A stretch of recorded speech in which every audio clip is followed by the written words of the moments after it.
Hmm. Assalamualaikum warahmatullahi wabarakatuh. Kami dari kelompok 2 izin mempresentasikan hasil diskusi kami tentang material keramik pada mesin radiator dan nuklirator. Sebelumnya izinkan kami memperkenalkan diri. Nama saya Vervita Gisriani dengan NPM belakang 043 dengan rekan saya yaitu. Nama saya Rifka Alfia dengan NPM akhir 037 dan rekan saya. Gina Putri Nabila dengan NPM akhir 050 dan rekan saya. Nama saya Kamela Fildin dengan NPM akhir 008.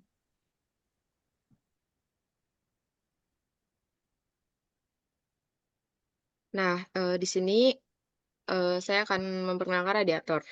Apa sih radiator itu? Radiator adalah salah satu komponen penting pada mesin kendaraan. Komponen ini berperan sebagai sistem pendingin untuk menjaga suhu mesin tetap stabil. Cara kerjanya yaitu, komponen ini mengandalkan cairan yang sering disebut sebagai coolant atau air radiator untuk menjaga suhu mesin selalu stabil. Kemudian di sini bagaimana cara kreator ini bekerja. Jadi panas yang terjadi pada bagian mesin ini akan diserap oleh cairan radiator atau coolant untuk kemudian bersirkulasi melewati water jacket. Cairan yang sudah panas ini akan menyebar ke seluruh bagian radiator melalui angin. Setelah dingin ini, cairan akan dikembalikan pada bagian mesin. Kemudian suhu yang berada di bawah 90 derajat Celcius ini tidak akan bersirkulasi ke bagian radiator motor. Yang terakhir, setelah suhu naik menjadi 90 derajat Celcius, barulah radiator coolant ini panasnya akan naik dan melewati pendinginan di radiator. Selanjutnya di sini ada ketahanan termal radiator. Nah, pertama di sini ada materialnya.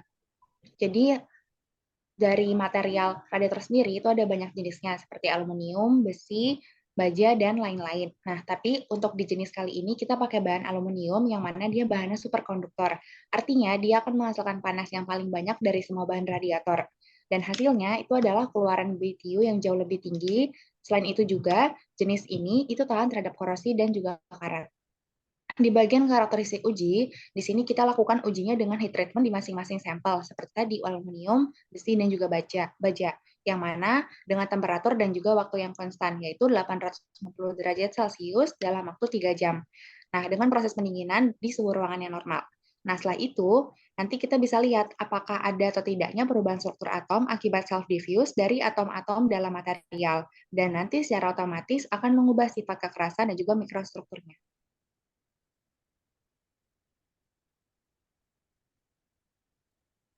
Nah, selanjutnya di sini ada konduktivitas termal radiator. Yang dimana di sini material yang digunakan itu ada Cu dan Al. Nah, Cu dan Al ini mempunyai sifat fisik yang baik, terutama dalam konduktivitas termal. Hal ini sesuai dengan fungsi utama dari radiator tersebut, yang dimana materialnya mempunyai kemampuan transfer panas yang baik. Namun, untuk pemilihan material yang lebih presisi dari kedua jenis material tersebut perlu dianalisa kembali. Nah, kemudian di sini ada karakteristik ujinya. Untuk karakteristik ujinya di sini menggunakan metode flow meter, di mana metode flow meter ini dilakukan dengan menempatkan sampel di antara dua pelat yang diatur pada suhu berbeda. Suhu pelat atas lebih rendah dibandingkan suhu pelat yang bawah. Uji ini melibatkan pengukuran aliran panas melalui sampel menggunakan hukum Fourier. Nah, selanjutnya di sini ada diagram pengujian yang menggunakan flow meter, yang dimana pada pengujian ini terdapat plat dingin atau cold plate itu di bagian atas, yang dimana dari cold plate ini itu untuk menjaga suhu rendah. Nah, kemudian di bawah cold plate ini terdapat heat flow transducer yang terletak di bagian bawah, di bagian atas sampel. Nah, kemudian di bagian bawah dari heat flow transducer ini terdapat sampel yang terletak di tengah-tengah antara dua heat flow transducer. Nah, kemudian di bawah sampel tersebut terdapat heat flow transducer juga yang memiliki fungsi untuk mengukur aliran panas yang melalui sampel. Dan kemudian di bagian paling bawah itu ada hot plate atau plat panas, yang dimana hot plate ini berfungsi untuk menjaga suhu tinggi pada sisi bagian bawah sampel. Nah, perbedaan suhu antara tadi hot plate dan juga cold plate itu dapat menciptakan sebuah gradien suhu yang menyebabkan aliran panas melalui sampel.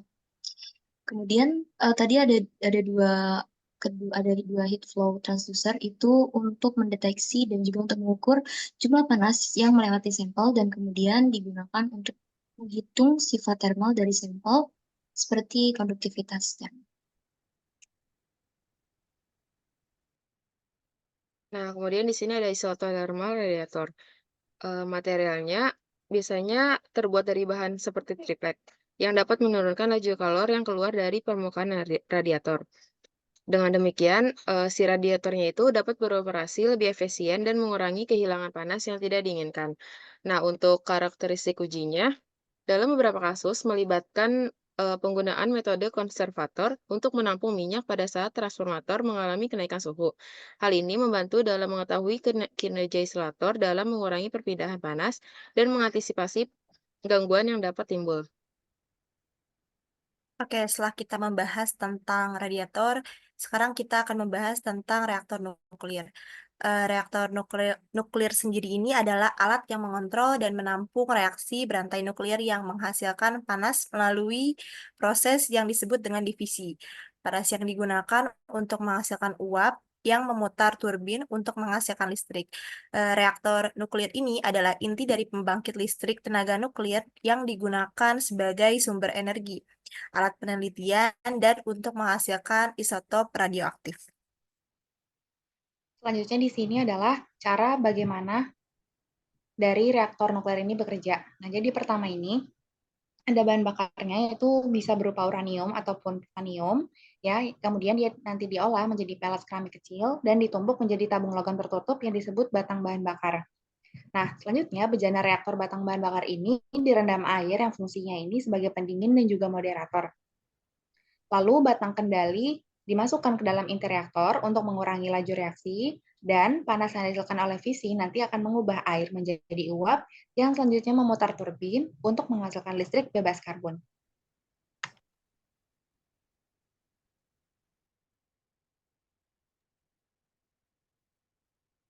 Nah, selanjutnya di sini ada isolator thermal pada reaktor nuklir. Di sini ada beberapa material yang umum digunakan dalam sebagai isolator thermal pada reaktor nuklir. Yang pertama itu ada beton, ada air, grafit, keramik material, dan juga ada material refraktori.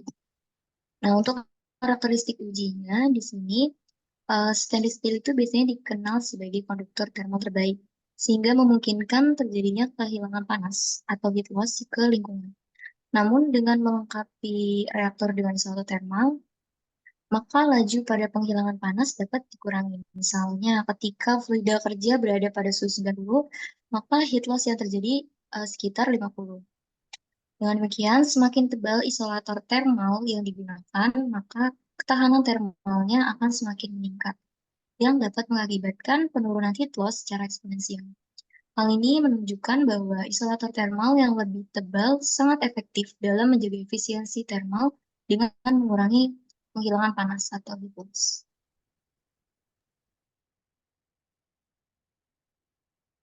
Selanjutnya kita akan membahas ketahanan thermal nuklir reaktor. Eh, Karakteristik lapisan oksida keramik yang dihasilkan dipengaruhi oleh parameter proses PEO, yaitu rapat arus, jenis dan konsentrasi elektrolit, bahan aditif pada elektrolit, dan lain-lain. Di sini ada beberapa aspek diantaranya, yaitu pendingin, transfer panas, dan keseimbangan thermal.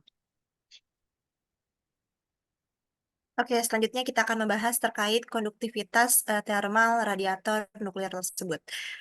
Konduktivitas thermal merupakan salah satu sifat bahan yang sangat penting dalam desain reaktor nuklir. Beberapa bahan utama dalam reaktor nuklir sendiri itu ada tiga. Yang pertama ada bahan bakar nuklir sendiri, ada uranium oksida yang memiliki konduktivitas thermal rendah sekitar 3-4 watt per meter Kelvin.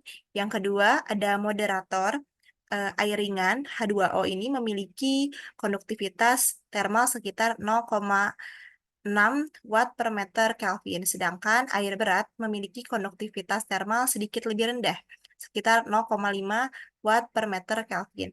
Yang ketiga ada bahan strukturnya. Baja tahan karat ini memiliki konduktivitas termal sekitar 15 sampai 20 watt per meter Kelvin. Kemudian zirconium memiliki konduktivitas termal sekitar 22 watt per meter Kelvin.